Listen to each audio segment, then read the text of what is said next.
welcome back to Seven Anubis Farms. Today we have a special guest. We've got Dusty Johnson. She's the state representative for Colorado for District 63. 63. Yep. I always forget what the district number is, but she basically covers all of Northeast Colorado. So if you're from this area, it's Sterling all the way to Julesburg, right? All the way up to there.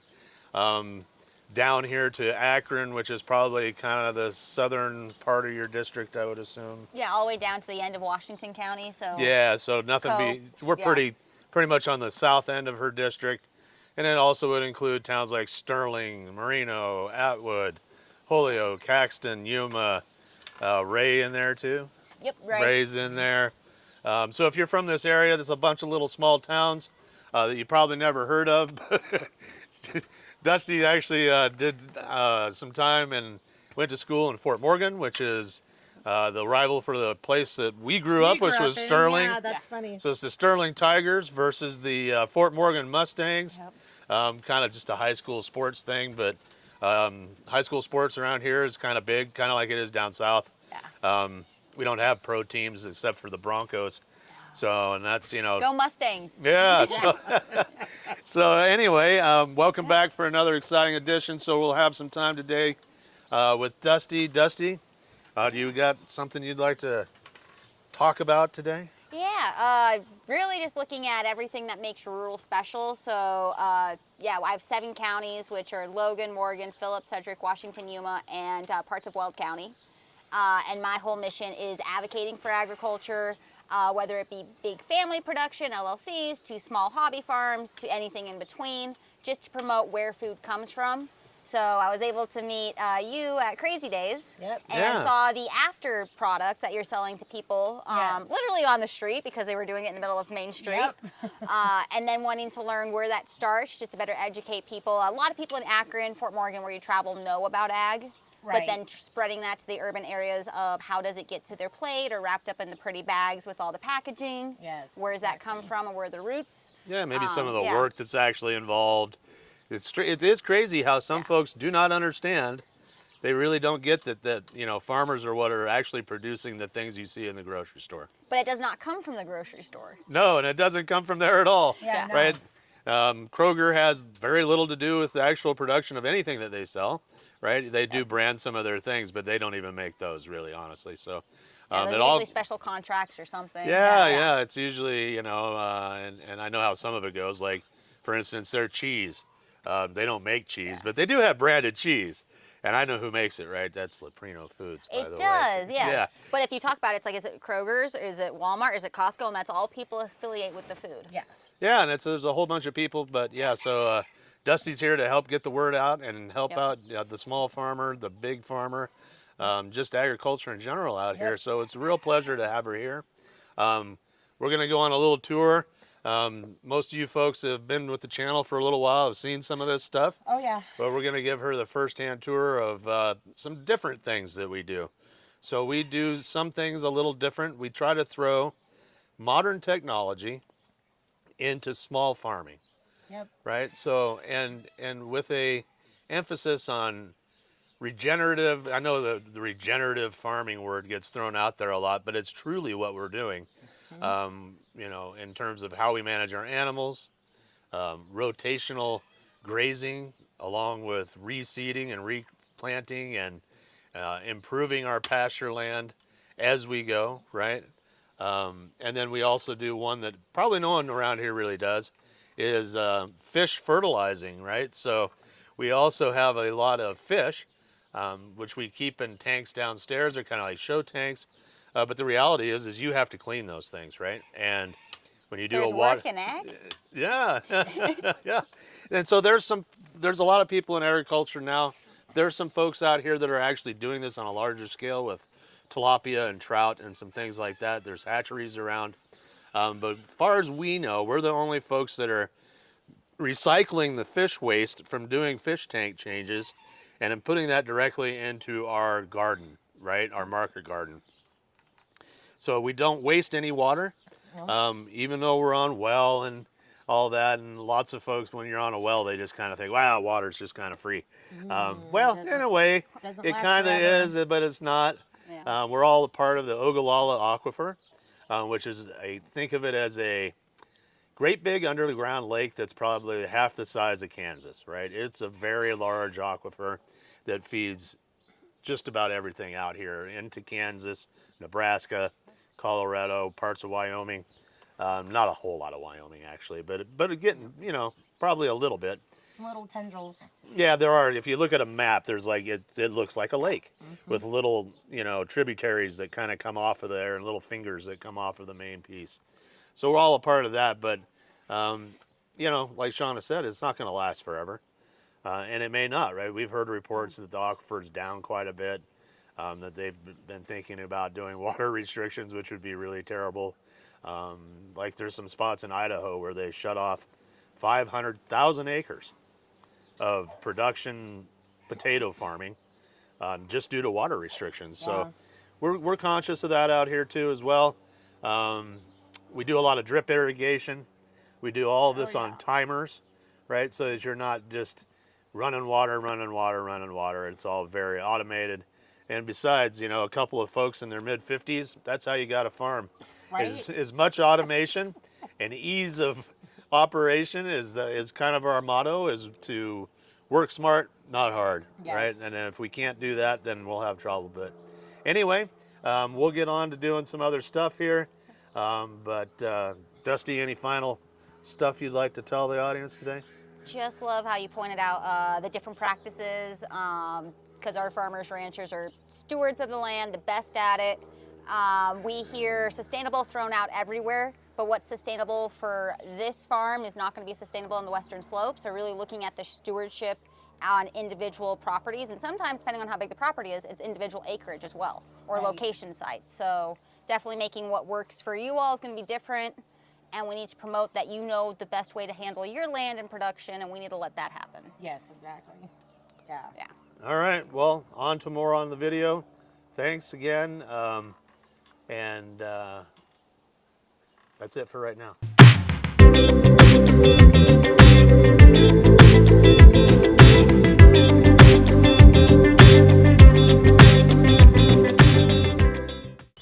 So, this is what happens when you let your strawberry patch just go. And this was kind of an intentional thing. We realized that we did some strange things with our strawberry field when we first set it up, and it's mostly because we were in a big rush. So we're starting over on a portion of this.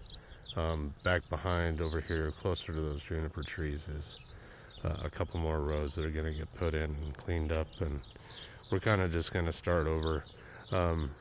However, there are several strawberries in here, and you can see one just to the left of that big plant right there. They're in here, but I'm going to pull those up.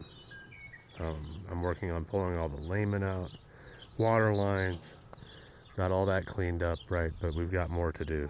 And there's my dog barking at me because she doesn't know who I am.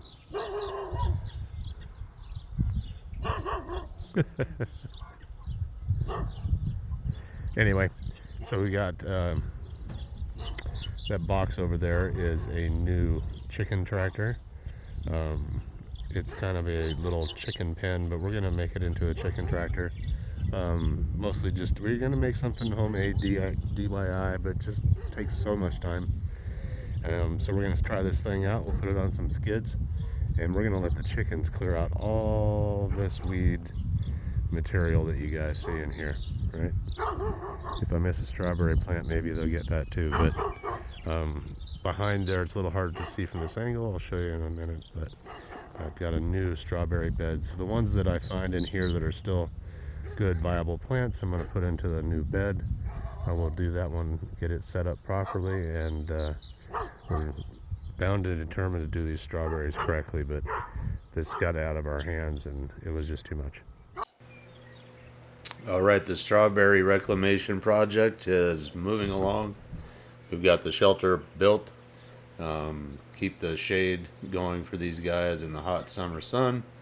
And then we also have the electric fence put up, poultry netting. So we're ready to move in some chickens.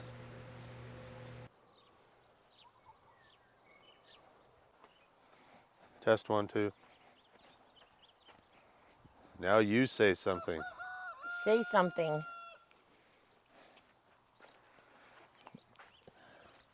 What? Cooper. This is probably a good spot though. Is this all right? Yeah.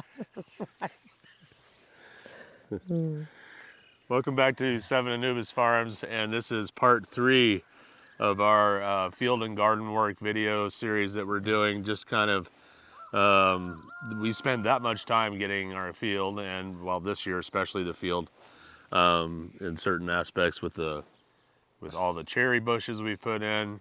We're going to be putting in 20 more spruce and Colorado pines, or junipers anyhow, coming up soon. They'll go out into the field.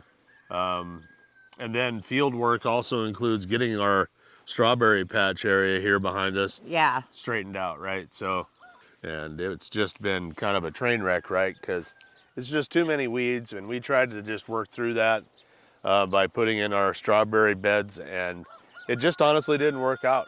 No. It was too hard to do, too many weeds, way too much. And so what we're gonna do is let the chickens do some work for us. Yep. So we've got these Brahmas we're gonna put out here, and we'll let them just kind of just go through all this. We've also had a weird thing this year with grasshoppers. Yeah, the grasshoppers have been crazy bad, especially when it's hot in the afternoon. They just go out and go crazy. So far though, weirdly enough, they've been leaving most of our garden crops alone. Yeah. So we haven't had that problem, but these chickens are gonna have a ball out here. There's Yeah. lots of insects out here, not just grasshoppers, there's all kinds, right? Yep. And tons of just weeds and nothing really worth a darn. So we're gonna let them clear this out for us. We'll move this around via probably about 4 small paddocks. With this bird netting is 200 feet long, I believe. Yeah. Electrified, right? We bought this chicken house back here. Shauna found this thing. It was relatively cheap. Yeah. It's basically a chicken tractor for us out in this area.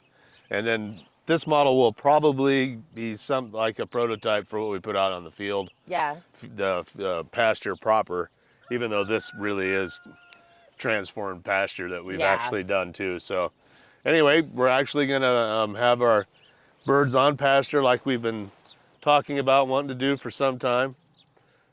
Sorry, I got a little distracted. I think my dogs are over there chasing rabbits. But anyway, we brought 10 Brahmas over. We're gonna get them in here today, give this thing a little field test, make sure it's good, but we got a drinker in there. It was really fairly cheap. It wasn't even very hard to put together. Oh. We've added a little bit of extra. The white tarp comes with the kit, but the green one did not. And we've added to that for just a little extra shade. And then we added a piece of aluminum to the side so that we could have the nesting boxes are over there. So we'll have a couple of nesting boxes. They've got a spot. I need to build them a roost in the next couple of days, but Yeah. I'm waiting on a part. I like using sawhorse legs. It makes it so much easier to do the roost, and then you can collapse it and fold it. And then when we get ready to move this, you could just grab it, take it out the door, and away you go, right? Yep. So this does have the electric net, of course, is electrified. But if we ever had a problem, that whole thing, you can't really see it on camera probably, but there is green chicken wire all the way around this. So they're fairly set for predators, even though, to be perfectly honest, I don't think we've really ever had any predator issue whatsoever, really, other than that owl. Yeah. Okay, we got a few of them, the first 5, so we're just gonna put 10 in, like I said. We'll see how they do. Don't put all your chickens in one spot, right? Just in case. I think it's eggs in one basket. Yeah, I know, but I'm just saying. Right. We have 72, I think, or so. No, only like 52. Oh, 52 Brahmas, right? Yes. But why put them all in one spot just in case, right? Well, Yeah. we'll give these guys a trial run overnight, make sure there's no issues. I don't really think they will, but you know, we're being cautious chicken farmers. I'm kind of hoping at some point they realize there's more than just this area right here by the fence. All right, come here, big monster. Here's one of our roosters. One of, unfortunately, 7. Yeah, we got more than we thought on our straight run Brahmas, but that's okay. Yeah. Come here, kids. Almost. Ready? There we go. There it goes. Come here, you. Get out of the way. Baby, come on. There you go. You are a silly Sweet chicken. little chickens. Yes, this is actually a hen, folks. And Yeah. she's a big one. That's why we got the Brahmas, because they're bigger chickens. And so we don't have to grow them out as long to sell at market. All right, let me move this just a little bit. Everybody's out here doing some exploring already. Good. So we will probably supplement their feed just a little bit with protein a couple of times a week. We like to do a product called Coo Grubs. Yep. They're black soldier fly larvae is what they really are. Good product though. The birds really seem to like those. But like I said, there's a fair amount of Yeah. insects in here too. So these guys are not going to be bereft of daily protein, that's for sure. No. And we'll supplement things with some Coo Grubs and you know, some regular feed, you know, a couple times a week. But the whole point of this is to get this cleared up so and let these guys have as much vegetation as they want. There's a variety in here of different things, anything from sunflowers to straight up, you know, sticker weeds. Yeah. The thing is with chickens, they will decimate any plant clear down to the root. So Yeah, and people always talk about, well, what animal should you use to clear an area, right? A lot of people turn to sheep or goats and things like that, but if you can get away with doing smaller areas in one shot, I don't think there's anything that beats a chicken.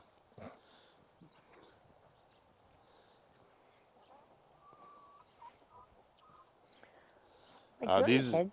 these Brahmas are actually they may be a big bird, but they are definitely a docile chicken breed. If you're into wanting decent sized chickens for your meat birds and a bird that's not hard to manage, Brahmas are it. They are Yep. super docile and pretty cool birds. Yeah. You guys got some new area to play in. Look at all this stuff. You got green stuff, and there's lots of bugs in here. Yeah, that's the happy chicken sound. Yes.